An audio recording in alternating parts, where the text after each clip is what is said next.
All right, everyone. Here we are for another episode. I didn't actually put episode. It's 5, right? I think we're on I think episode 5, so. and I forgot to Yeah, write that on the thing. that's But all right. anyway, we're already into episode 5, Jeremy. That's exciting. It's good. It's It been is exciting. transformational for me already. It's been very helpful. Me too. Me too, Ben. I've Good. referred to some of these saints' lives and some of our conversations around it many times already in other conversations. So no, it's really good. Yeah, so we're going to cover Matushka Olga, Saint Matushka Olga, actually. Yes. Yep. She was just canonized about a year ago. Yeah, and So. she's the first female saint of North America. Yep. Which is exciting. Yeah. I was actually we're very blessed to have saints buried in our soil. Oh, that yeah. helps. That helps. Oh yeah. I was wondering if there would be any time. I mean, we'll just see how it goes with this one. But if we could talk about St. Peter the Aleut as well Oh tonight. yeah, he's one of my favorites. I could read his story because Yeah, they kind of go it? together. Well, it's on the OCA website as far as I know. Oh, great. Right? Yeah, it's easy to get. Yeah. That would be great. That would be really good. I can grab it. That might be a little awkward for our Roman Catholic friends, but that's okay. Why? Well, that's who he was martyred by. Oh, right. Shoot, I forgot about that. We'll get to it. We'll get to that later. That's a little bit of foreshadowing. So. That is right. Yeah. Well, we're going to do it anyway. I think it's great. I think it's good. Mm-hmm. Yeah. And both of these saints actually are First Nations. So that's also, for me personally, very exciting. Yes. I drove into town today and met a funeral procession on the highway. So we have a very large First Nations community here. And one of the things that I had never seen growing up, and I grew up in Ontario largely, and where there's also First Nations, but it's a different culture there in the eastern part of Canada. But one of the things that the people here do is when they take one of their loved ones' bodies home to bury, they drive slowly on the highway in procession with their hazard lights blinking. And so, what is that now? Almost 25 years ago when we moved here. It was that was new to me. Yeah. I never actually encountered that before. I didn't know what it was until my sister told me. And I encountered one of those today, and it's always very sad because it's often elders. Like right now, a lot of the elders in First Nations communities here are going, right? It's just the nature of our life expectancy. Yeah.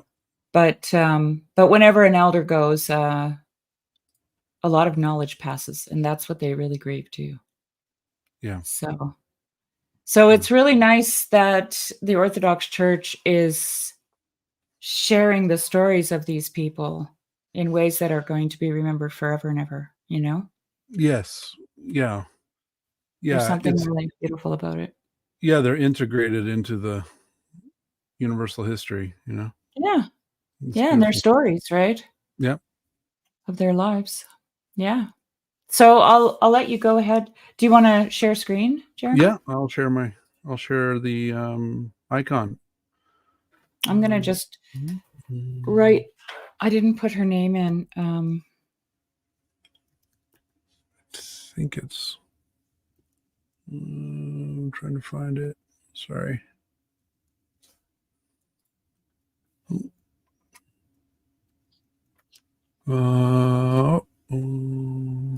Is that it? No. No.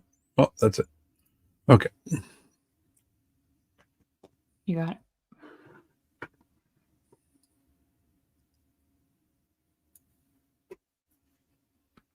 So the icon says Blessed Olga, But she is now Saint Olga. And Matushka, by the way, another thing she's called, Matushka Olga. Matushka is like it's the priest's wife. Yeah. It's an honorific title, and it's the priest's wife. That's the Russian. In Greek, it's the presbytera. So she was Matushka Olga. She was married to a priest. Matushka Olga Michael, a helper in restoring the work of God's hands. While all of the canonized saints of North America have so far been men, over the past few years, an Orthodox woman, native of North America, has slowly become known to more and more people, particularly other Orthodox women. Matushka Olga Michael was the wife of Archpriest Nikolai O. Michael from the village of Kwethluk in the Kuskokwim River in Alaska. Again, apologies for names. I'll do my best. As described in Father Michael Oleksa's book, Orthodox Alaska, she was neither a physically impressive or imposing figure. She raised 8 children to maturity. She actually had 13 children, and 5 of them died. Can you hold on for just 1 second? Yep. Lance, we tried to get a hold of you, Mr. Lance. Yeah, I'm sorry, Lance. I texted you. Yeah, we tried to get a hold of you for this. So, I mean, if you want to join us, I can put a link in the, actually, you can just jump in. You don't even need a link. And, because I know you said you had some stuff that you wanted to share. And so we'd be grateful if you did. Yeah, I would love that. Yeah. That would be great. I'll just throw a link in anyways, just in case. All right. Sorry, Jeremy. Just wanted to catch Lance before. Yeah. So she had 13 kids and raised, and 8 of them grew to maturity. So she gave birth to several of them without a midwife. While her husband was away taking care of many other parishes, she kept busy raising her family and doing many things for other people. One is reminded of the story of Tabitha in the book of Acts in chapter 9, when hearing that, quote, in addition to sewing Father Nikolai's vestments in the early years and crafting beautiful parkas, boots, and mittens for her children, she was constantly sewing or knitting socks or fur outerwear for others. Hardly a friend or neighbor was without something Matushka had made for them. Parishes hundreds of miles away received unsolicited gifts, traditional Eskimo winter boots, or mukluks, to sell or raffle for their building fund. All the clergy of the deanery wore gloves or woolen socks, which she had made for them. End quote. While fulfilling many of the other tasks, like preparing the Eucharistic bread, that are often assumed by the other priests' wives, she also knew by heart the hymns of many feast days, including Palm Sunday, Holy Week, and Pascha in Yupik, which is her Eskimo language. After miraculously surviving an initial bout with cancer, when it seemed nothing more could be done, she eventually succumbed to a return of the disease, preparing herself for death, which took place on November 8th, 1979, with a great courage and faith. It appeared that the normal snow and river ice of that time of the year would prevent many people from attending her funeral, but the weather uncharacteristically changed, and a southerly wind helped to melt the ice and snow, allowing parishioners from the neighboring villages to make the journey to Kwethluk. Quote, hundreds of friends filled with the newly consecrated church on the extraordinary spring-like day of the funeral. Upon exiting the church, the procession was joined by a flock of birds, although by that time of year, all birds have long since flown south. The birds circled overhead and accompanied the coffin to the gravesite. The usually frozen soil had been easy to dig because of the unprecedented thaw. That night, after the memorial meal, the wind began to blow again. The ground refroze, ice covered the river, and winter returned. It was as if the earth itself had opened to receive this woman. The cosmos still cooperates and participates in the worship the real people, i.e., the name native people give to themselves, offer to God. However, it is not just her story that has been so special and life changing to others, but the actual encounter with her presence that has taken place in remarkable ways. One woman, originally from Kwethluk, but now living in Arizona, had a dream in which Matushka Olga appeared, assuring her that her mother would be all right because she was coming to join Matushka Olga in a bright and joyful place. This woman did not know her mother was sick at the time, that she had been rushed to Anchorage, and that she would soon die. But the next day she received news of her mother's emergency, and she rushed from Arizona to Alaska, comforting her mother with the news that Matushka Olga had brought her about her eternal destiny. The woman died in peace and with her daughter without the shock and grief that would have certainly ensued if the dream had not reassured her. Mm. Another woman, after viewing a picture of Matushka Olga, experienced a compassionate, loving, gentle, and very real, very accessible presence. The most detailed account comes from an Orthodox woman who, as in the previous example, had suffered for many years from the consequences of severe sexual abuse experienced as a child. This is her testimony of meeting Matushka Olga. One day, I was deeply at prayer and awake. I had remembered an event that was very scary. My prayer began with my asking the Holy Theotokos for help and mercy. Gradually, I was aware of standing in the woods, feeling a little scared. Soon, a gentle wave of tenderness began to sweep through the woods, followed by a fresh garden scent. I saw the Virgin Mary, dressed as she is in an icon, but more natural looking and brighter, walking toward me. As she came closer, I was aware of someone walking behind her. She stepped aside and gestured to a short, wise-looking woman. I asked her, "Who are you?" And the Virgin Mary answered, "Saint Olga." Saint Olga gestured for me to follow her. We walked a long way until there weren't many trees. We came to a little hill that had a door cut into the side. She gestured for me to sit, and she went inside. After a little while, some smoke came out of the top of the hill. St. Olga came out with some herbal tea. We both sat in silence, drinking our tea and feeling the warmth of the sun on our faces. I began to get a pain in my belly, and she led me inside. The door was so low I had to duck as if bowing in prayer. Inside the hill was dry and warm and very quiet. The light was very soft, coming from a shallow bowl and from the open hole on the top of the hill. Everything around me felt gentle, especially Mother Olga. The little hill house smelled like wild thyme and white pine in the sun, with roses and violets mixed in. Mother Olga helped me up on a kind of platform bed, resembling a driftwood box filled with moss and grasses. It was soft and smelled like the earth and the sea. I was exhausted and lay back. St. Olga went over to the lamp and warmed up something which she rubbed on my belly. I looked 5 months pregnant, but I was not actually pregnant for real at the time. I started to labor. I was a little scared. Mother Olga climbed up beside me and gently holding my arm, she pretended to labor with me, showing me what to do and how to breathe. She still hadn't said anything. She helped me push out what seemed to be afterbirth that soaked into the dried moss on the box bed. I was very tired and crying a little from relief when it was over. Up until this, she hadn't spoken, but her eyes spoke with great tenderness and understanding. We both got up and had some tea. As we were drinking it, Holy Mother Olga gradually became the light in the room. Her face appeared to have a strong light bulb or the sun shining under her skin. But I think the whole of her glowed.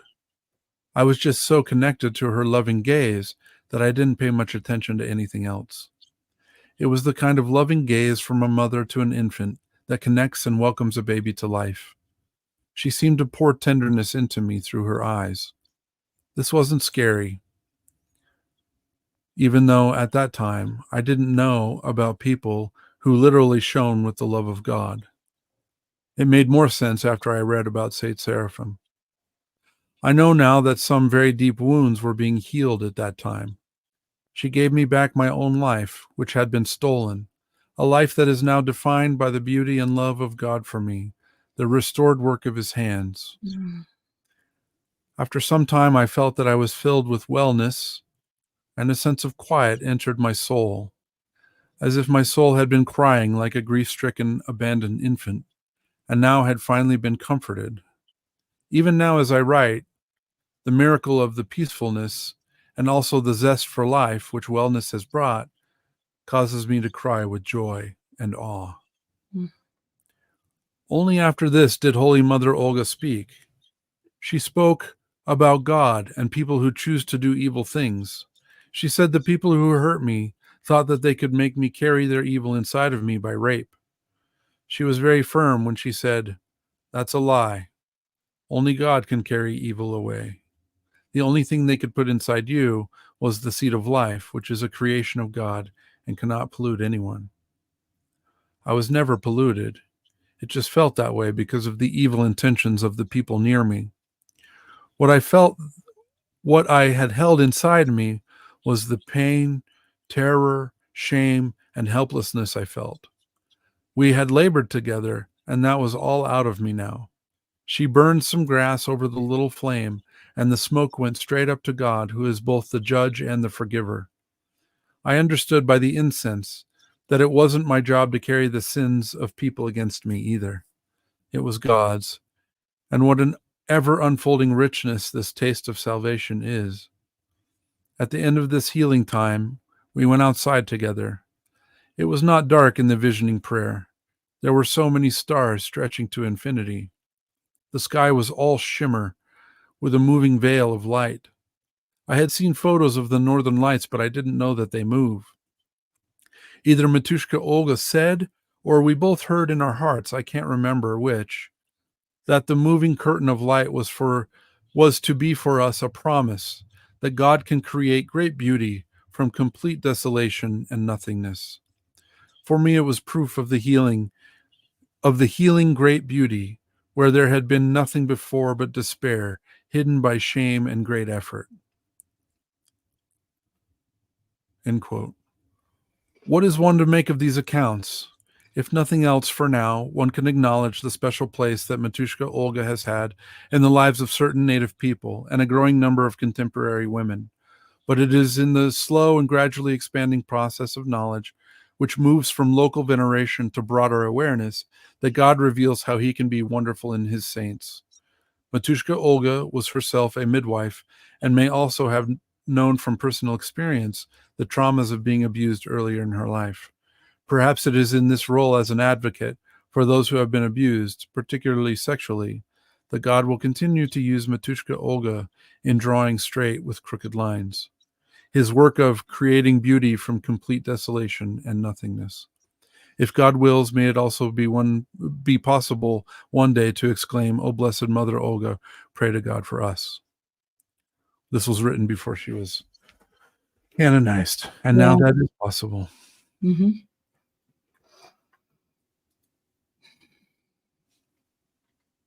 May we have the prayers of Saint Olga. Mm-hmm. Yeah. Amen. Yeah, that was just amazing. Yeah, that experience is it's very moving. It's very moving, actually. I was thinking, I'm glad you guys are here because I don't know if I can talk. Yeah. Yeah. Yeah, you read that story of the woman. You know, Yeah. that was in that was in uh, it was in an affidavit that she actually did, and so part of that story. Let me see here. Does it say that? Um, I actually have a little PowerPoint that I prepared from Tusha Olga, and it actually Oh, contains. I just Would you did like some. to share it? Yeah, I can, and I'll actually put a link to it. So what I have is some of the eyewitness. I have her icon, and then I have some of her eyewitness accounts as they were talking about it. You read kind of one of them, and I think the most powerful stories was that story of that woman. And the interesting thing about that woman is who had this vision is she didn't know who Matushka Olga was. Okay. Yeah. So she'd been looking at an icon all of a sudden, and then she is had that vision, right? And Mary points to Matushka Olga, and she has that experience. So what happened was she knew that her name was Olga, but she didn't know who she was. So she was going around and asking people, well, who's this Olga? And they pointed her first to, there was a Saint Olga who was I think she was an empress or something like that. And they're like, no, that wasn't it or whatever. And then ultimately she had heard about Matushka Olga of Alaska. So she was trying to reach out. And so like her in a small native Alaskan village, like, so someone was trying to reach out, and it comes to the post office. And I think her son was one of her sons was actually the post guy. Oh, wow. In the village. And so they were trying to figure this out, or so on and so forth. And so Father Aleska, who just recently passed away, there's a video where he talks about this. And so ultimately what they did is they sent a picture to this lady with a bunch of women where Matushka Olga was in it. And she saw the picture. She says, that's her. And it was Matushka Olga. So this woman tells this amazing story, right? And ultimately found what I'm really, one of the things that I was like, as you talked about there, let me see here.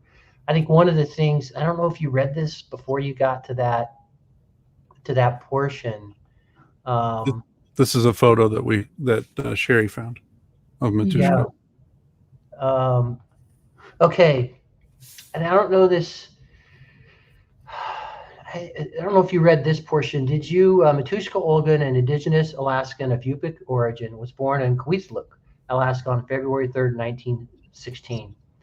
Her given name is Yupik. I can't do her last name justice, Erasmukluk, and Olga is her church name. She was among the first people of Alaska to be baptized as an infant in the Orthodox Church. Matushka Olga Michael lived her life with Christian humility and charity. In the area which she lived her earthly life, she is venerated as being holy. She also receives personal veneration from many Orthodox women, and men also, who are touched by her life story. It is said that she has appeared in the dreams of many of the faithful, sometimes alongside the Mother of God. People have helped and healed and guided through her intercession. It is not simply we who determine who is especially holy. The Lord reveals to us who is holy. It is he who gives indications about a person to whom he has given the blessing to intercede for us and for the world. In fact, there are many persons throughout the world who are locally recognized as being holy persons, but whose names have not been added to more official calendars. There are also persons who are recognized by the faithful as being holy, but whose names have not in any official way been recognized. Fundamentally, it may be said that everyone who is admitted by the Lord in the kingdom of heaven by definition becomes holy by being fully in the presence of the Lord. But what I think was really interesting, like with her story, is that in multiple, even more accounts than that with the women, it's the women see Mary, and then Mary points them to Saint Olga, right? And so when people ask, well, aren't we all saints? Yes, of course, right? Like it's not that. But Christ decides, Mary, the Theotokos, will decide to raise up certain people. There was something about her that, it's like, okay, this is. Well, I can tell you what I think about that, because in a lot of First Nations communities in Alaska and in Canada and the United States, there's a lot of pain. And the healing for that pain needs to come from First Nations. It needs to come from someone like Matushka Olga. It has to. Mm-hmm. Well, and particularly, there is a theme, that woman there, but many other women who had no idea, like had no connection to even hear the stories or whatever. So Lance, wait a minute. You said you had a PowerPoint and you linked it, but I don't see a link anywhere. I haven't linked it. I just Oh, you haven't linked it. no. Did you want to share it or not? Well, Like, no. I will put a link to it. Let me see here. Oh my God, I'm on my work computer and I got a bazillion things open. Let me see. oh, I see. Here, I Or think maybe send it to Jeremy and he can throw it up. Okay. so. I think is this showing it now? Yeah. Yep. Yep. So I've got, and I'll just share that because I just put this together for myself, right? And I figured I would share it with people or whatever. This is right after she had been sainted. But I've got put together this little, I can put it in a PDF. But I grabbed some of these stories, some of the other accounts. And then I also, and you read this one here, Yeah. Jeremy. And then there's the Akathis to Matushka Olga. Mm. And so this is in, particularly in Alaska, they've been doing this Akathis for a while now. So any rate, so I've got the Akathis to Matushka Olga here too. Oh, wow. So for the people who would find her story compelling, and if you're interested in participating in something like that, I've got that, so I can put a link to that for folks. I need to finish the Akathis part. I think I've got a couple more Icos and Katakians I need to add in there. But as you can tell, like Matushka Olga's really impacted me. And like you say, there is a lot of pain, and there's something about that with the First Nations. But there is also story after story after story, women who suffered from, and this happens in First Nations, but it happens, women who have suffered sexual trauma. It really appears as that the Theotokos and Matushka Olga appear to these women, and the stories of healing after having an encounter with Saint Olga and the Theotokos it's incredible. Yeah, it is. It is. Yeah, I could read that account that Jeremy read over and over again. It's so symbolically rich and beautiful. It's amazing. It's amazing. I'll try and find the link. Father Oleska talks about that account, and he talks about Oleska, Oleska. If you do Oleska and Matushka Olga, there'll be a talk that he talks about this, and he tells the story of that woman who had that encounter that Jeremy read, that Shari just referenced. He talks about that woman trying to find out who this Olga was, and then tracking her down. And then in addition, that woman has now become an icon painter. Oh, really? Yeah. And I believe that. Oh, sorry. I believe that. I think this icon here. This icon here. That's she painted that icon. Wow. Okay. Wow.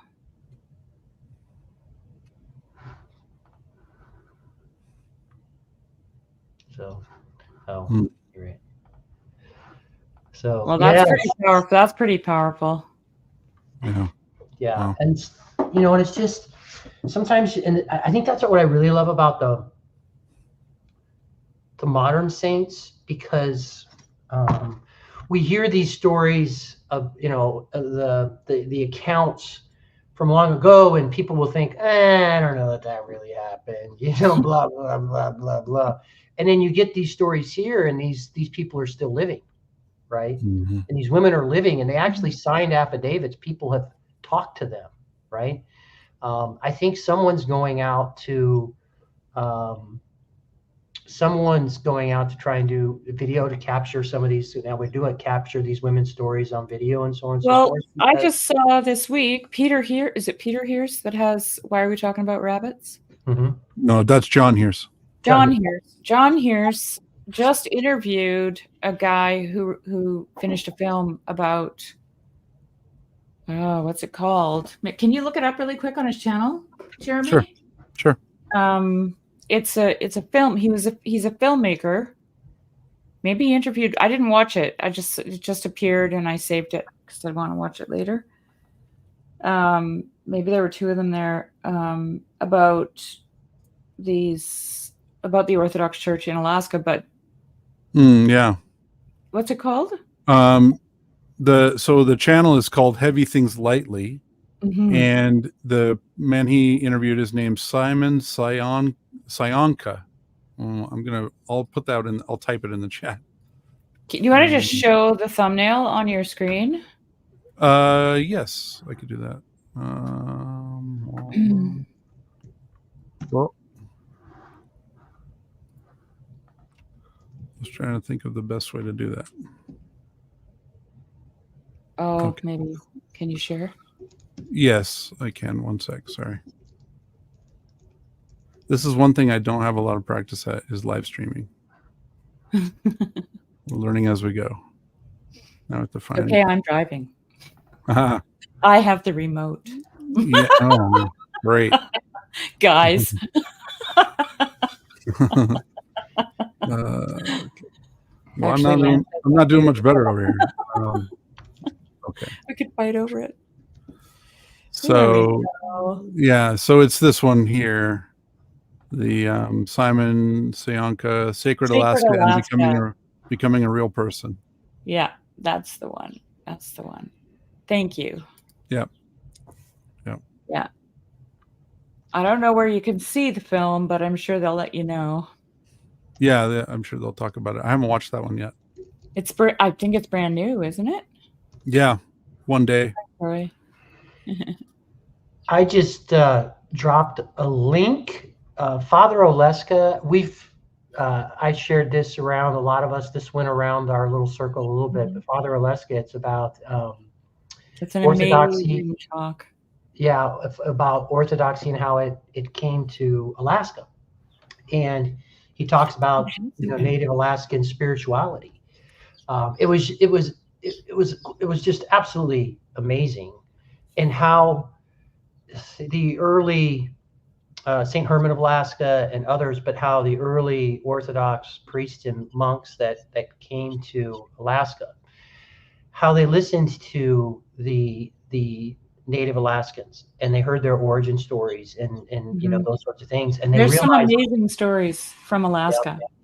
And just how they understood that they were communicating, they didn't try to, they said absolutely, like, that's true, by the way. And he said, like Paul Harvey, here's the rest of the story. So they did not try to replace what their heritage was and what those true things were that they were connecting with spiritually. But they just introduced them to Christ in a way that incorporated their heritage, and it's beautiful. Yeah. And it's the difference between trying to conquest and say we know better and do this and you're all wrong about all that stuff. They realized these people had a deep connection with God, and because of that, I mean, it's how Orthodoxy spread throughout Alaska, and is so. Don't give away too much, because we haven't covered St. Herman yet, and he has an amazing story. Yeah. But Joy says it hasn't been filmed yet. See, I should have watched it. Thank you, Joy. It has not been filmed yet. Okay, well, I guess maybe they need help. Maybe they have a Kickstarter we all need to donate to, because I would love to see that movie made.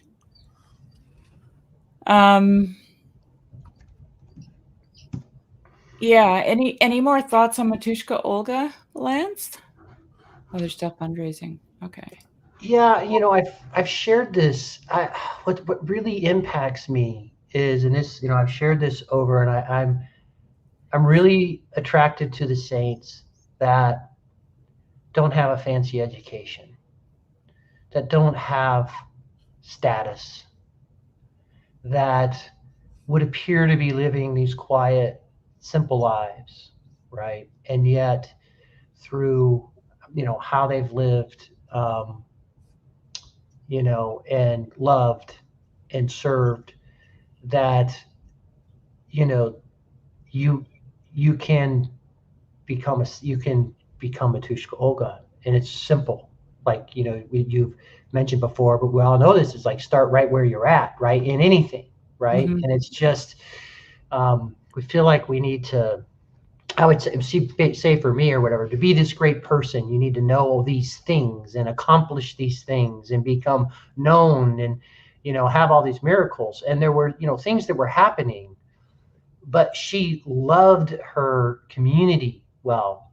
Like, her kids talked about, there's some stories there were like, she'd give away, like they didn't have much, but then she'd give away their clothes to some other kid. They'd be like, Mom, you gave away my dress. I don't have a dress. And she'd like, well, they didn't have it. We one dress. And so, that sort of stuff. And I just feel like those are such examples that we can all live into, and I've just, and I'm just really impressed by, that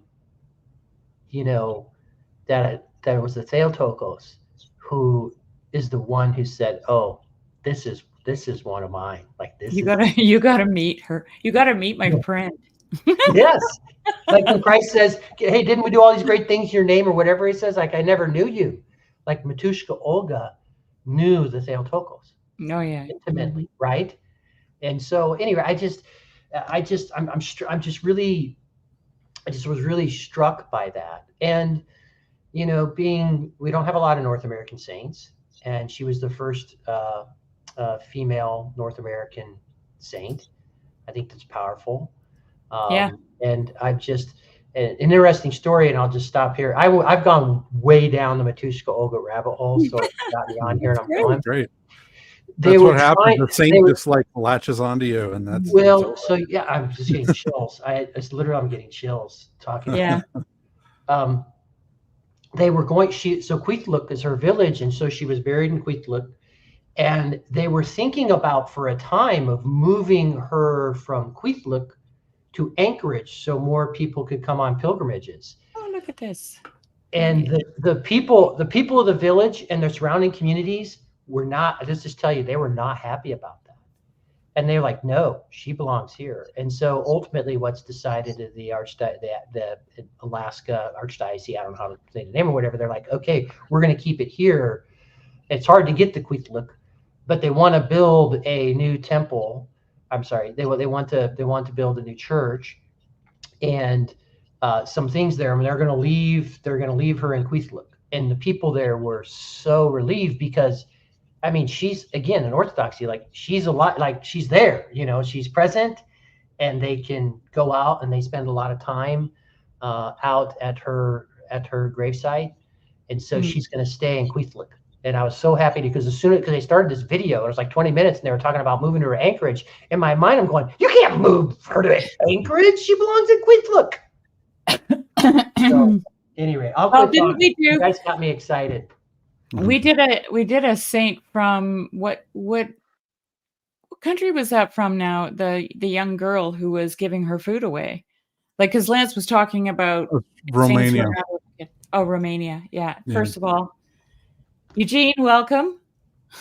Hello, nice guys. to see you. I have about 20 minutes, so I decided to jump in. Yeah, great. Did you want to add anything?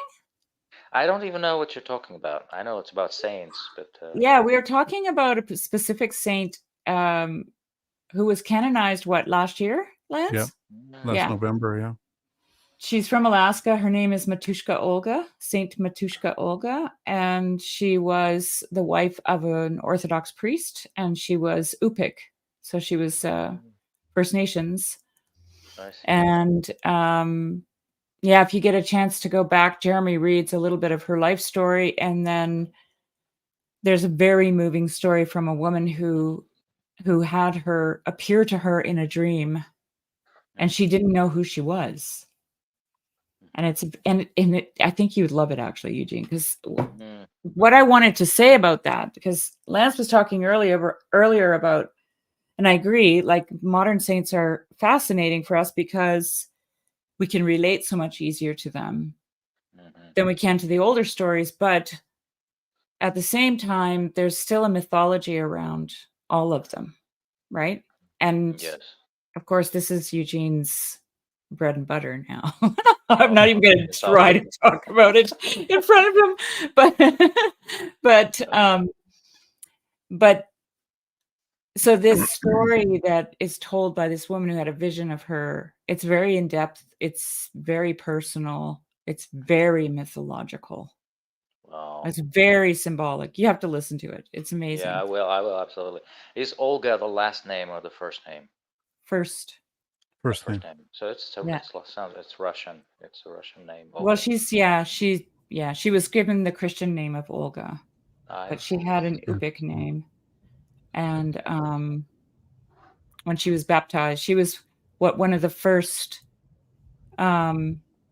Ubik babies to be baptized into the Orthodox Church in her village. Yeah. Mhm.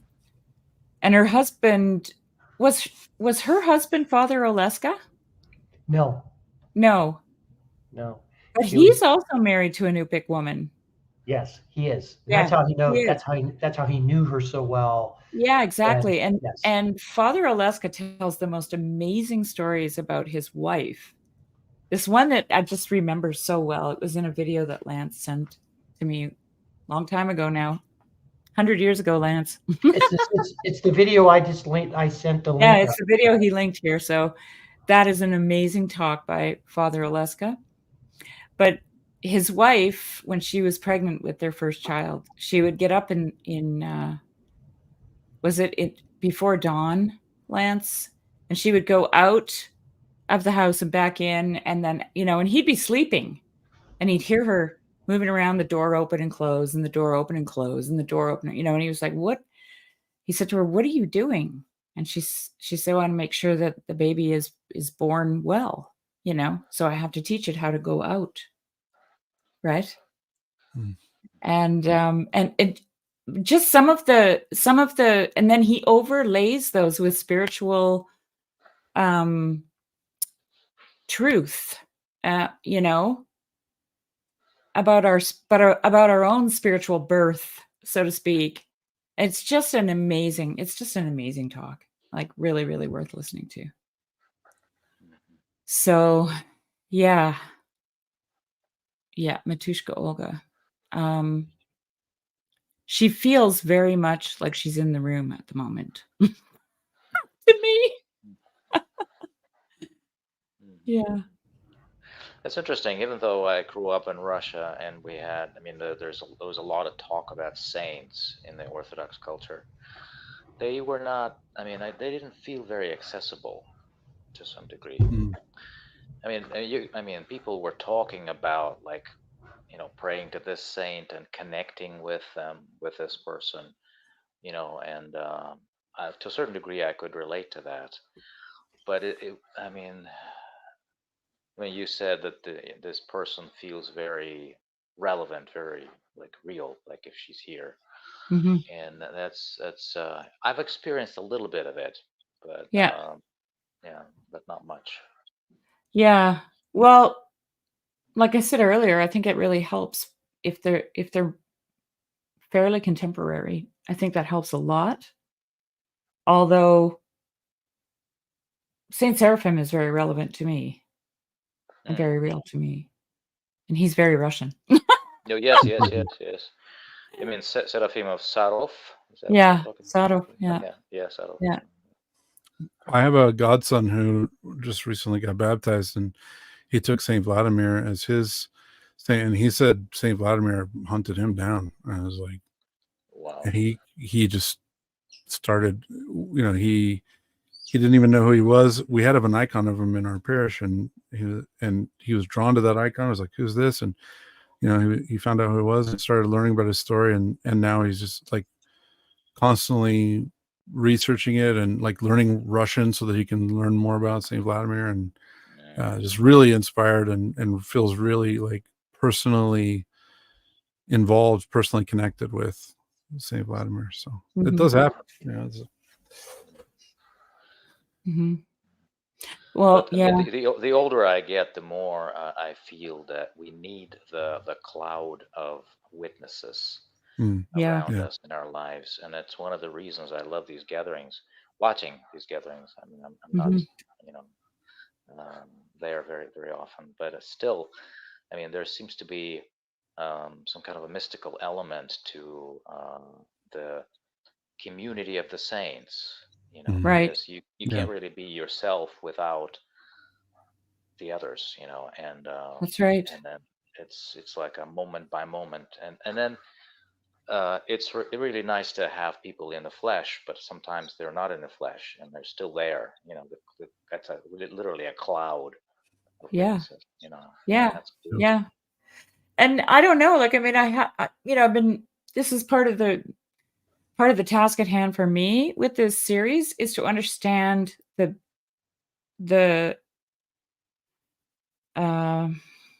what's the word? The necessity for this kind of mythology. Like if I keep coming back to the conclusion that actually the whole Bible is the lives of the saints. That's what we're reading. Right? We're reading about Adam and Eve, Cain and Abel. We're reading about David and Goliath, and we're reading these fantastic stories, Job, Ezekiel, Elijah, Luke, Matthew, Mark, Jesus, Paul. It's their stories, right? That are so important. But it also has to do with what you're grappling with, Eugene, in what you're doing is story itself, right? And like I remember when I went to see Martin Shaw, I took a friend of mine with me in her early 70s, very evangelical. I don't think she would ever have gone to see someone like Martin Shaw. But I bought 2 tickets like 3 months before, wasn't planning to actually see her, stayed with her, and I said, I bought 2 tickets because I knew I was going to have to take someone with me, and I guess it's you. So come on, we're going. And she was just enthralled because of the power of the story, right? Mm-hmm. And so we got home, and she just kept ruminating on this experience and the story and the experience and the other people and the story and the feeling and the other people and the story. Like it all went together, right? It wasn't a single thing. And I said to her, I said, listen, church was always around a fire telling sacred stories. That's church. And we changed it. Right? And I think that's why this is so important. Like, well, for me anyway, I think it's important what we're doing here, telling these stories. And I, like Jeremy and I have both said, it's been really good for us personally. And I can feel it trickling in. Mm-hmm. But and it's transforming me, but I don't even know how, to be honest. Yeah. But that's the beauty of it. We don't know how. That's the thing. Yeah. It's just like a sacrament. You don't Because you understand. can't do anything with it. You can't study it. You can't exegete it. You can't. It's a story of a person's life. You can't analyze it and you can't explain it. Right. No. You just it's not it's not transactional either, right? Like you can't make it happen. You can't force the change. You can't, there's no if then kind of component. You can't even form a dogma around it. And half the time, these stories really they break a lot of dogma. Like that's why I love the Tools for Christ. Yeah. Like there was this one I was reading the other day where he would fast for 7 days, but on the 7th day, he would eat meat in front of everybody to scandalize them so that they wouldn't know that they just thought he was like a lackadaisical monk. It's like his way of hiding, because monks typically are vegetarian. So he would eat meat on the 7th day in front of everybody just to kind of hide. All right. My wife just got home and she'd been out of town for a while, so we'll be listening offline. Oh. Thanks for letting me crash. I appreciate it. Oh, I'm really glad you joined us. Bye, Lance. Have a good night. Yeah, it's quite fascinating actually to me. The more I think about it and the more I just let it, I tend to like to let these things just wash over me and see what happens. Yeah. Yeah. Yeah. And not think about them too much. I heard this really cool interpretation of the story of Jesus turning water into wine at Cana of Galilee. Actually, I've read it a couple of times. Uh, so the gist of this interpretation is basically that those people who drew water for the um, for the couple, they were probably the friends. You know, I mean, these two people were not that rich to hire a lot of servants, so they were just friends. But so the fun part is that the friends probably didn't understand what was going on, but they did it anyway. So they were like Mhm. drawing water, and they're probably joking, tripping over, falling, drawing water, there's like a lot of water. Yeah. And so this person, whoever is giving this interpretation, he basically said, you see, that's what friends do. They kind of bring a lot of water, and you don't know really what to do with it. But then miraculously, it turns into wine, and you don't know how. And Oh, that's I've beautiful. that part I've Mm. experienced, so many times, because that's mm, how would I put this? Like it's like it is with everything that's sacramental. You basically Right. show up, but beyond the showing up, you don't really understand or know. You Yeah. just, this person brings some water, this person brings some water, and there's something going on, and then all of a sudden you have this joy out of Yeah. nowhere. Yeah. And so that's That's amazing. beautiful, Eugene. That's great. Yeah. Yeah. Yeah. This great cloud of witnesses. So we just want to give witness to them, you know? I think that's why not? They have amazing stories. Yeah. Yeah, it's Yeah. inspiring for any Christian to hear people who are living the faith and manifesting it and recognized as having been transformed, right? And then to be able to see what that looks like Yeah. in someone's life, is it's a helpful opportunity. And I like what Lance was saying too, where it's not, you don't have to be a theologian, you don't have to have a degree, you don't have to know how to read, you don't have to, it has nothing to do with any of those things. It's the Yeah. purity of your heart and how much love you have for the people around you and how much Mhm. you're willing to crucify yourself in the love of others. That really just opens the door for you to be transformed. Mhm. Yeah, and that's what Matushka Olga really, really modeled, right? Like, Mm-hmm. back to the story of turning the water into wine. The interesting part of that story is that Mary said to Christ, "There's no more wine," and he's like, "Do you realize what you're saying? Because this is the beginning of my end if I do anything here." Yeah. And it's been pointed out that she opened the door through hospitality for the redemption of the world. And that's what Matushka Olga's doing, Mm. right? Yeah.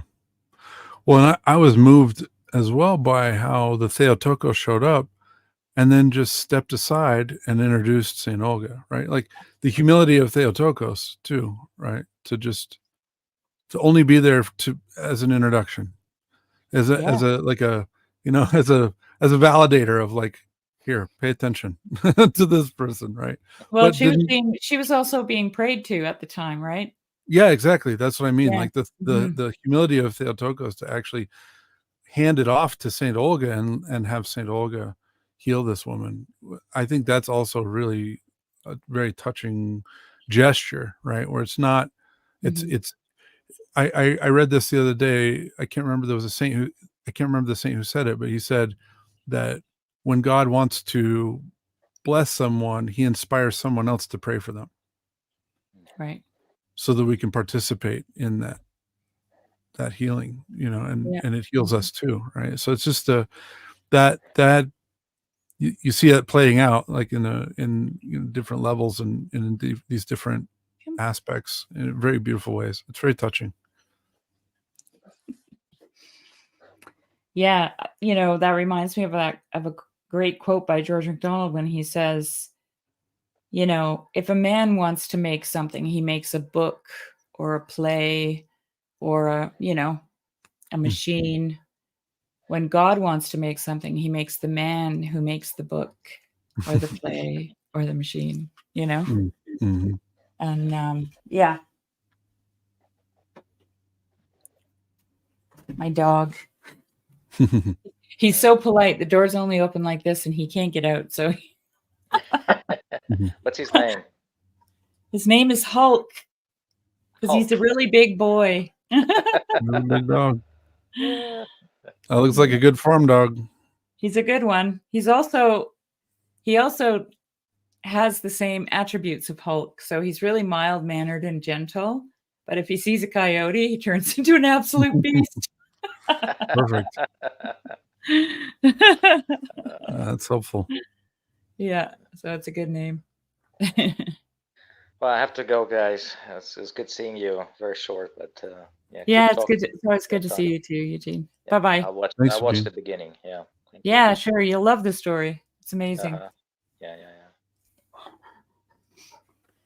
All right, I just have to let this guy out now. That's what he's asking for. Sorry for the good. intro. That's fine. I will. Do I have anything handy to juggle? I don't think I have anything I could juggle. Let's see. Oh, maybe I do. Nope. Oh, maybe I can do a juggle. I'll do a juggling. There. Nope. Okay. Hard to juggle sitting down. My dogs always want to get into my hair when I'm doing this because it's just around their dinner hour, and so right. What's happening? Yeah. Hey, who are you talking to? You talking to us? You must be talking to us. Yeah, I'm going to throw another invite in case anybody wants to jump in. Did you want to share the story of St. Peter the Aleut as well? I have it pulled up, and it's pretty short. Yes. Well, the version I pulled up was pretty short. There's several. Why don't you do that? Yeah. Okay. Let's do that because this is. I think it's nice to have them together. Yeah, I agree. I think that's good. Back to here. There. Okay. And then here we go. This is St. Peter the Aleut. St. Peter the Aleut is mentioned in the life of St. Herman of Alaska. Simeon Yanovsky, who ended his life as the schema monk Sergius in the St. Tikhon of Kaluga Monastery, has left the following account. On another occasion, I was relating to him how the Spanish in California had imprisoned 14 Aleuts, and how the Jesuits, actually Franciscans, were forcing all of them to accept the Catholic faith. But the Aleuts would not agree under any circumstances, saying, "We are Christians." The Jesuits argued, "That's not true. You are heretics and schismatics. If you do not agree to accept our faith, then we will torture all of you to death." Then the Aleuts were placed in prisons, 2 to a cell. That evening, the Jesuits came to the prison with lanterns and lighted candles.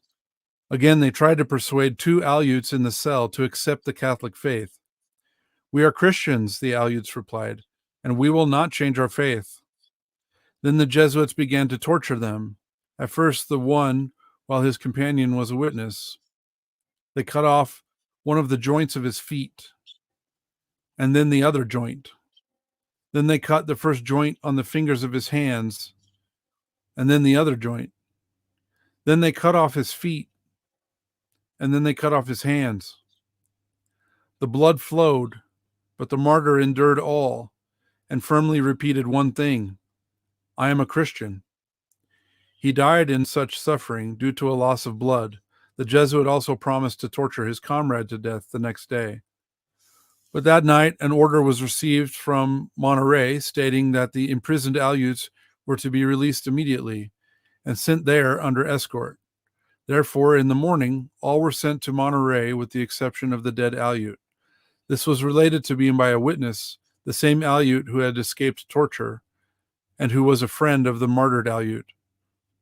I reported this incident to the authorities in St. Petersburg. When I finished my story, Father Herman asked, "What was the name of the martyred Aleut?" I answered, "Peter." I do not remember his family name. The elder stood reverently before an icon, made the sign of the cross, and said, "Holy new martyr Peter, pray to God for us." We know very little about St. Peter except that he was from Kodiak and was arrested and put to death by the Spaniards in California because he refused to convert to Catholicism. The circumstances of his martyrdom recall the torture of St. James the Persian. Both in his sufferings and in his steadfast confession of the faith, St. Peter is the equal of the martyrs of old and also of the new martyrs who have shone forth in more recent times. Now he rejoices with them in the heavenly kingdom, glorifying God, the Father, the Son, and the Holy Spirit throughout all ages. Mm-hmm.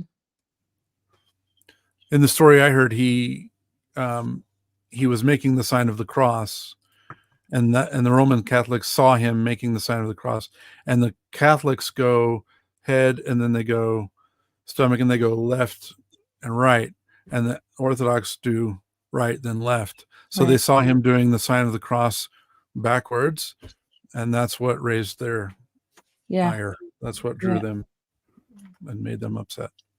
Yeah. So those are two Native Alaskans that are saints in the Orthodox Church. I love his coat. Yeah. That's great. My sister, like I've talked about my sister. I talk about my sister all the time. I keep telling her we got to do a Grail Country together, and just so people can meet you, because I talk about you all the time. But she lives with First Nations, and she asked me when I was first inquiring into Orthodoxy. She said, because she was interested in the saints, and I was sharing some of the lives of the saints with her. She said, "Are there any First Nations saints in the Orthodox Church?" And I said, "Yes." So excited. I was so excited to share that with her. Yeah. Yeah, I grew up around the Ute Indians in Utah, and they went to school with us and stuff. So Yeah. I've always had friends who are Native Americans. Yeah. Same. Although mine aren't Native Americans. Well, they're Native North Americans, because they can actually move freely across the border. I don't know if you know that, but oh, I didn't know that. I don't know about the American ones, but the Canadian ones. So it must be vice versa. That's a good question. I don't know, honestly. Yeah. Yeah. They don't need a visa or passport or anything like that. That's good. Yeah, it is. Yeah. They do a lot of back and forth. Well, any other thoughts, Jeremy? I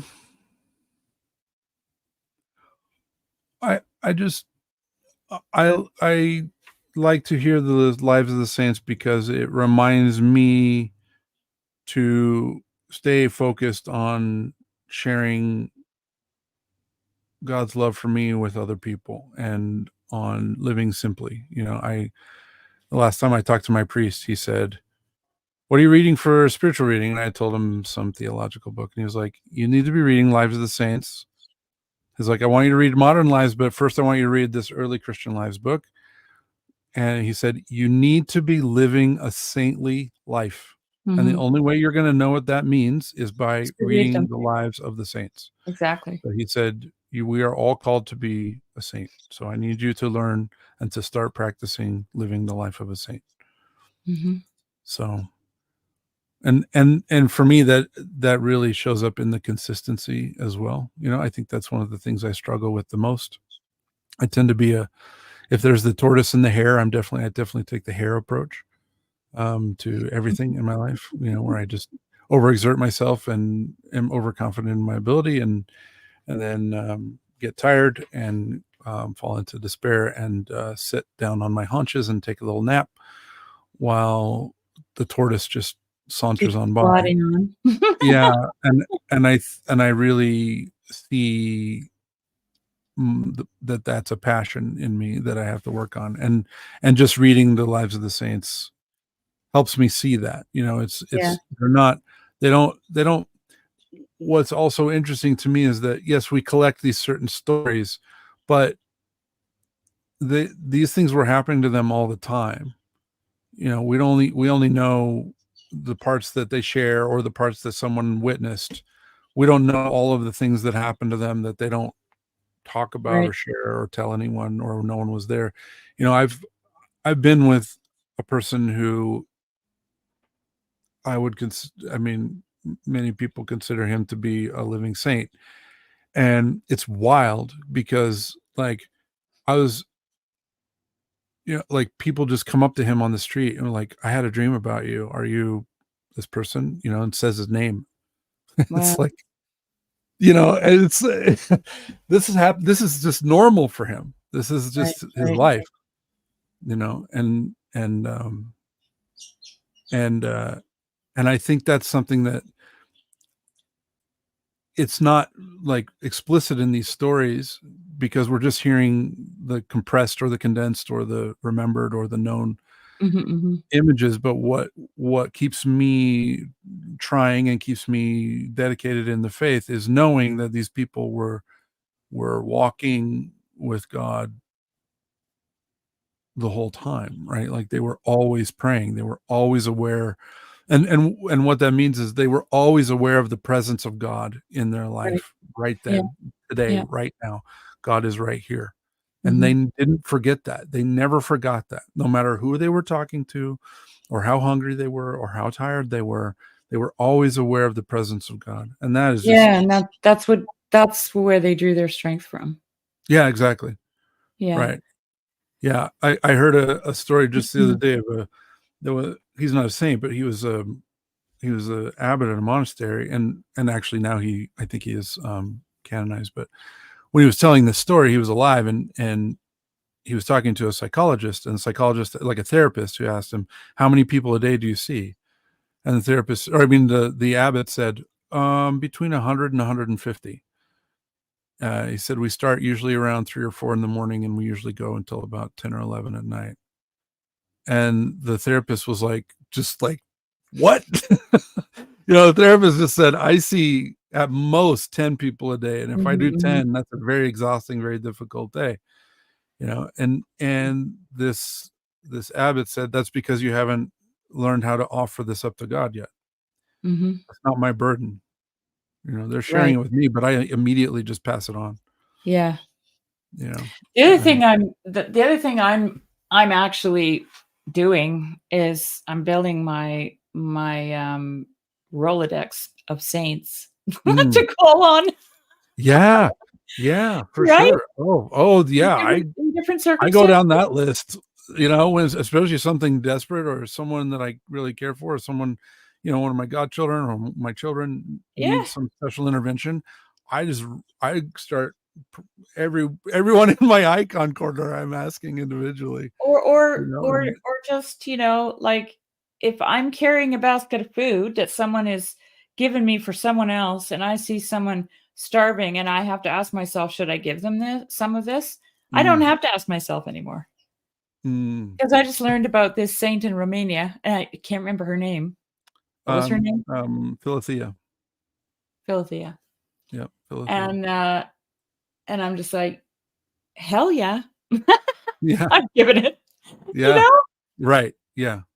Like, I don't have to wonder. Right. And see, this is the beauty of the lives of the saints, like that they don't, like, did she steal to give that food?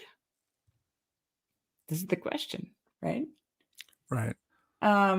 It's like the story from her own father, no less, right? Yeah, and here's the story. The story of I think it's Saint Dionysius.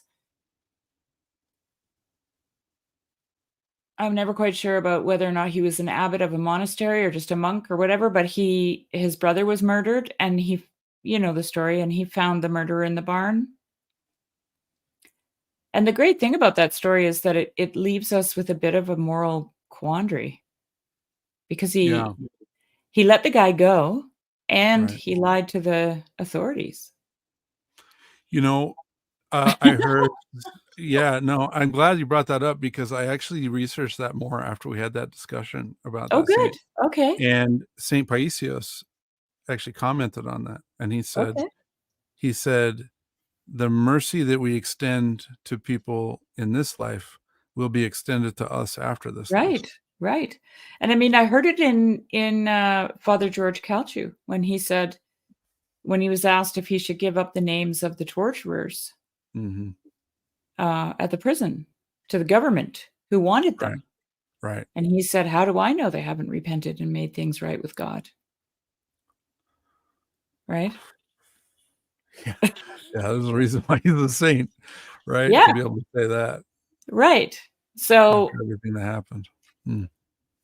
because honestly, we find ourselves in moral dilemmas all the time. And if we just, this is, I said to someone today, this is the letter of the law versus the spirit of the law. Yeah. Right. And Well, that's and what there's a hierarchy of values, yeah. right? There's a hierarchy of values. Yeah. Yeah. And we can learn this from learning the lives of the saints. Yes. That's the only place we can learn it, Jeremy, actually. Right. And it's not systematized. No. It's because it's contextual always. It's totally. Yeah. It's always contextual. Yeah. You know, because it's embodied. Right. Yes. It's you at a particular time in a particular place with particular people Right. at a current particular situation that indicates what's good and what's bad. And it's not that it's relative. It's contextual. Mm-hmm. Right. Exactly. It's related to the context. And it also depends on what God is asking you to do. Correct. Right. And that's totally personal. You know? Yeah. Yeah. And then there's that, you know, keeping that in mind, there is this element of sainthood that these people are able to hear. Yes. Right? Yeah. They're able to hear the voice of the Lord say, like Matushka Olga, for example, to give this child her daughter's dress, to Right. make the mucklucks for the raising of another church, you know? Yep. And so on. And it might appear silly to some onlooker, Right. like the woman who washed Jesus's feet with her expensive oil and hair, right? Yes. And tears. And tears, yeah. And then, you know, the great mighty Judas says, "Oh, we could have used that money to feed the poor." Right. Whatever, Judas. Yeah. Yeah. As if you care. I think it actually says right shortly after that they all knew he was stealing from the purse. Mm-hmm. Which, Right. you know, for me, I was like, I remember when I first found that, read that verse, I was like, wait a minute. Why did Jesus give him the job? He was the treasurer of the group. I know. Right. Right. Well, God gives us a chance to repent over and over again. Right. That was my conclusion, Jeremy. It was like, here you go. Here's your problem. What are you going to do Because about it? even when Judas came up to him, he still had Yeah. the chance to repent right then. Yes. Yes. But he thought he knew better. Yeah. That was his whole problem. Right. Right. He's like, yeah. Yeah. And there's this thing about having a purse, right? It's this having control. Right. Right. Right. Mm-hmm. Well, and it's also being yeah, there's it's the vainglory as well of like, oh, I have a job. Oh, this is important. Oh, I've been entrusted. You know, and there can be a vainglory that comes with that, right? Like Yeah, and I vainglory as in know wanting attention or wanting, Yeah. wanting that like seeking that praise, and also feeling like a big shot or a big wheel, because I'm sure that Well, you there's know, like I've heard it said, I don't remember where, but I've heard it said that part of Judas's betrayal was actually him trying to get Jesus to do what he wanted him to do. He wanted Jesus to rebel against the authorities. yes, He right. wanted an uprising, like Yes. some others in the group, actually. The one Yes. who brought the sword, right? Yeah. Peter was ready for that. Yeah. Right. And so they had this idea that I'm not saying they were in cahoots, but some of them had the idea that this is what needed to happen. Well, right? and Jesus did tell them to bring swords, to be fair. Oh, did he? Oh, Yeah, okay. I he don't told, remember yeah, that. he said, bring your swords. Yeah, he's like, Oh, yeah. okay. So they were ready for that. That's why when Peter did that, you know, he wasn't, Yeah. But you he know, didn't 'cause, tell them to use them. right. Yeah, exactly. That was He told them another, to bring them, not use them. Sounds it like a was so most. that God, it was so that Christ could reveal the true nature of his, Okay. Yeah. right. Because they're in the Gospel of John, it says, you know, when they said, you know, we're looking for Jesus, and he said, here I am, they all fell down on the ground terrified. He revealed, like, that was another situation where it was Right. like he pulled the veil back just for a little bit, you know, Yeah. and revealed that, and revealed also, though, the spiritual nature of his conquest. Right. Right. It wasn't, I mean, obviously he healed human nature by taking it on, but also it wasn't military in nature. No. And that was part of that. Like, he told them to bring swords, kind of putting them in that mindset so that he could reveal. I see. Okay, I've never heard that before. That's interesting. That's good. That's really good. Yeah. Yeah. But I just thought that take on Judas was interesting because he figured, okay, well, I'll just sell him, they'll arrest him, then we can have the kerfuffle and get it over with, right? Right. He was like trying to, It wasn't, instigate it. it changes the nature of the betrayal a little bit. Not a Mm. lot, but a little bit. Yeah. And which also for me actually made a little more sense out of the suicide afterwards, because it all went so sideways. Oh, yeah. Right? In his mind. Yeah. And he realized what he Yeah. actually did. Yeah. Yeah. Well, and even then, you know, he had the chance to repent, like, because Peter denied him 3 times, but the difference between Peter and Judas was that Peter repented. Yeah. Yeah. And Judas couldn't live with himself. Right. Yeah. There's a Well, tradition that St. Peter cried whenever he heard a rooster for the rest of his life. right. Yeah. I can imagine. Yeah. Yeah. But God's merciful, right? Like, that's, you know, I was talking to my aunt about this, and she was like, no, I think, you know, Peter was like following a commandment, you know, like, you will betray me. Like, that was a commandment. I was like, no, I don't see it that way, because he felt great grief afterward. Like, if he felt like he was following a commandment, he would have been at peace. Right. So, Oh yeah, no, I think he was shocked by it. yeah, he was shocked at his own At fear. at the prediction coming true. Yeah. Because Well, he didn't even see it, like, while it was happening. Right. Right. Well, and for me, it ties back to when he was walking on the water. Right. And he's walking on the water, and then he sees the storm and becomes afraid. Oh, that's really good too, And then Jeremy. he starts sinking and then cries out, Lord, Right. save me. Right. So it was his fear for his Yeah. own life that distracted him from looking at Christ. And I think it's a mirror of his Very much betrayal. so. Yeah, Right. definitely. Where he's looking at his fear for his own life. He sees the stakes now. And He doesn't believe in miracles. yeah. Well, I still don't think they knew what was going on. Right. I mean, it says over and over they were bewildered. You know, No, they didn't know and they what was were, happening. yeah, they didn't know. They didn't John Bear understand. makes this point. He's like, "Do you think that if you saw Jesus walking into a Starbucks, you'd recognize him?" I don't think so. Right. Right? Because not even his own disciples recognized him on the road to Emmaus. They're like, "Have you heard?" You know? Right. Well, there's lots of wild stuff going on with resurrected bodies. We don't really know what that means, right? No, but 'Cause he could, still. but yeah, no, he could make himself known or unknown, Yeah. you know, recognizable or not. Right. But yeah, he was the one who had to explain to them all the scriptures, and then they were like, oh, Yeah. Now, what? Now, are you going to do it? Okay, so yes. Okay, now I see what you're saying. Jesus, is it now time for the Yeah. revolt thing? And he's just like, no. Still don't get it. Yeah, I've got to leave again. I'm upset. I'm going outside. No, I'm sad. That's not right to say about Christ, but I'm saying, Yeah. no, it is interesting that they were still, it Well, was yeah, they until the had to ascension, they had to get past their they can- materialism just like the rest of us. yeah, exactly. Right. Yeah. Right. That's basically what it was. Yeah. Yeah. Because he, I mean, he laid it out for them a few times. The kingdom of God is within you.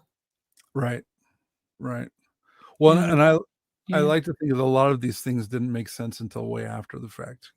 I mean, I think that's why the Gospels were written afterward, not as it happened, because they really didn't know what was significant and what wasn't Yeah. until the ascension. And then it's like, oh, and then they could build a narrative around that. Because John says that, like, we couldn't write everything down. Well, We did. yeah. Like the passion wasn't just the crucifixion and the resurrection. The passion started at the nativity, right? Yeah. And so all of that had to be taken into account. A life had to be lived, basically. Yeah. Right. First. Right. Just as it is with the saints, right? Right. That's Right. why they wait for 10 years and then they, and then I was watching a video about Matushka Olga today, and the narrator said, in the Orthodox Church, the saints are born from the ground up, they're not handed from the top down, right? Right. Yeah. And so, yeah, that's what happened with Matushka Olga. People were having dreams and visions about her. She was appearing to people. Yeah. People were venerating her already, and yeah, she was a life lived. Yeah. Well, my priest was making this point too. Like, when you read the life of a saint, like a modern saint, where they have the life and then they have the teachings, they always do it in that order. You always read about the entire life of the saint is the first half of the book, and then the second half of the book is, a collection of their teachings, like homilies that they gave if they were Right. monks, Mhm. or just letters to spiritual children, or experiences, witnesses that people have remembered. And what's great about that what my priest was pointing out is that their life becomes the context for their teachings. Right. And so their teachings have way more impact and way more, they mean much more because it's in the context of the person that you just read about and how they lived. And like you said, it's like a whole life lived is what makes a saint. Because that's what I like about that icon of the ladder of divine ascent, right? Is that there are people on the ladder all the way up, and the demons are grabbing them all the way along that ladder. You don't know what's coming. anything. Yeah, you don't. Yeah, the demons are constantly trying to sneak up on you and snatch you. Yeah. And so it's not just one miracle that makes a saint, right? It's just like you said, it's a life. It is. Now, not all of the saints live their whole life in a saintly way. Some of them lived very. But that's still part of their life. Yeah, exactly. Right. Yeah. Yeah. And and I just keep beating on this drum. Look, folks, the gift we've been given is this life. Yeah. Right? Like, yeah. God breathed his breath into us, and it's his life we live. Yeah. And so let's do it. Let's get with the program. Right. Yeah, no, I agree. It's totally what it is. Yeah. And we're always trying to run away from the life we have, or, well, we project ourselves into the future and catastrophize about it a lot. Yes. But then there's also this Gnostic impulse to imagine that, oh, well, this is, we live in a fallen world. It's all wicked. And I just think of that story that Father Roman Braga told about Valerie, that other martyr in the Pitești prison. I can't remember his last name. Gurencu, I think. Valerie Gurencu. Yeah. He used to say to people, or maybe it was George Calciu, I can't remember, one or the other, may paradise consume you. Yeah. Right? Yeah, that was Father Roman Braga. That was his. He was the one. No, that wasn't his. No, he mentioned that it was. I mean, not Roman Braga, but it was George yeah, Calciu. No. It was It was Valerie name. Gurencu, I think, Okay. or Galenko. I can't remember his last name. Yeah. And that it's been going through my mind. That statement, "May paradise consume you," because I think it was Saint Ephrem the Syrian said once, the reason that animals come close to the saints is because they can smell paradise on them. Well, that's nice. Mm-hmm. Yeah, there are stories of that people who emanate a very pleasant smell, sometimes strong flowers or sometimes like strong myrrh. And and like they'll go, some of the saints would go weeks or years, months or years without bathing, but would still have a very sweet smell and also have sweet smelling breath. That's kind of the physical aspect of the transformation that happens.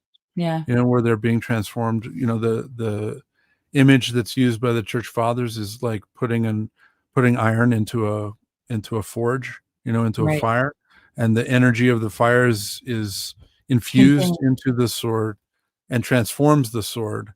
And when you withdraw, the steel, it still retains that heat for some time, but has been changed. It's been hardened. It's been transformed by that heat. Yeah. And that, the indwelling of the Holy Spirit has the same effect on us. Mm-hmm. Yeah.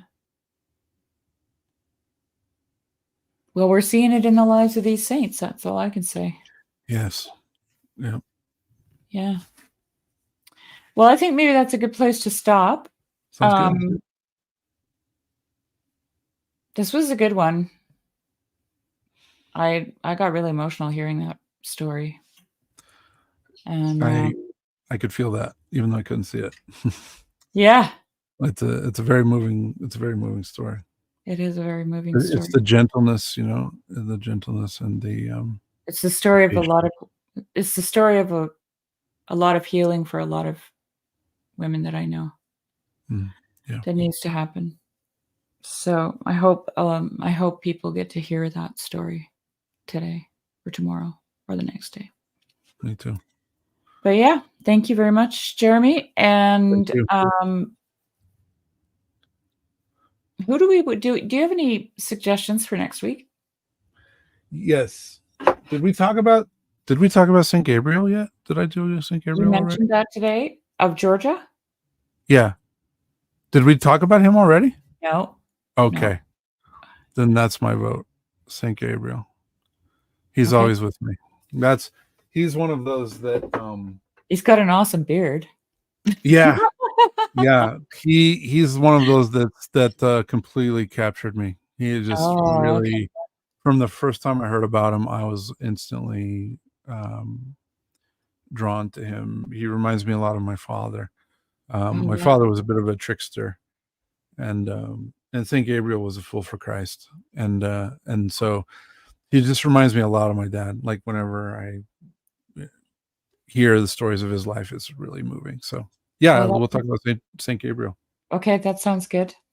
Yeah, and we even have video of him that we can share. So good. Good. Another modern saint. Yep, another modern saint from Georgia. Awesome. That sounds great. All right. Well, thank you everybody for joining us tonight, and we'll see you next Tuesday. I think I might just go ahead and schedule it. It might show up, scheduled for a week from today, but we had a little bit of a mix up in our scheduling just because other people didn't know what was going on the channel. So I might just do, you guys might see, you know, the Lives of the Saints scheduled 7 days ahead of time instead of only one. But yeah. All right. Thank you, everybody. And good Thanks a lot. night.